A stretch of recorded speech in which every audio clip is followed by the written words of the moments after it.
সুপ্রিয় দর্শক, আসসালামু আলাইকুম। আশা করি আপনারা সবাই আল্লাহ তাআলার রহমতে অনেক ভালো আছেন। আজকের ভিডিওতে আমাদের এক ভাইয়ের করা প্রশ্নের উত্তর দেব ইনশাআল্লাহ। সেই ভাইটি প্রশ্ন করেছে, যারা জাহান্নামে যাবে তারা কি চিরকালই জাহান্নামে থাকবে নাকি জান্নাতে যেতে পারবে?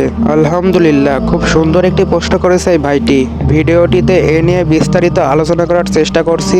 তার আগে বন্ধুরা, আপনি যদি আমার চ্যানেলটিকে এখনো সাবস্ক্রাইব করে না থাকেন তাহলে প্লিজ চ্যানেলটিকে সাবস্ক্রাইব করে পাশে থাকা বেল আইকনটি অন করে দিন।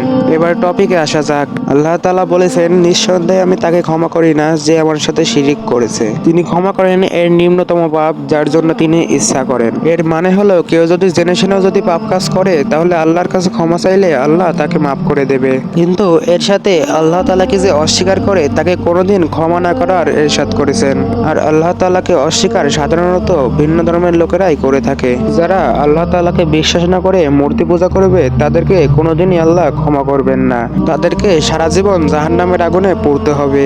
এছাড়া যারা আল্লাহ তাআলাকে বিশ্বাস করে নিজের প্রতি ঈমান এনেছে তাদেরকে আল্লাহ শিরিক বাদে সব রকম পাপ মাফ করে দেবে। এমনকি যেই সব মুসলিম ভাইরা খারাপ কাজ করে জাহান্নামে যাবে তাদেরকে যে কোনো সময় আল্লাহ তাআলা মাফ করে দেবে। এর কারণ সে মুসলিম, সে আল্লাহ তাআলাকে বিশ্বাস করেন। এই জন্য আল্লাহ যখন তখন পাপিষ্ঠ বান্দাকে ক্ষমা করে দিয়ে জান্নাতে প্রবেশ করাতে পারেন। এবং কি যখন মুসলিম ভাইরা জাহান্নামে থাকবে তখন কাফেররা তাদেরকে নিয়ে উপহাস করবে। কাফেররা মুসলিম ভাইদের বলবে, তোমরা মুসলিম তাও তোমরা জাহান্নামে, তাহলে তোমাদের মুসলিম হয়ে লাভটা হলো কি?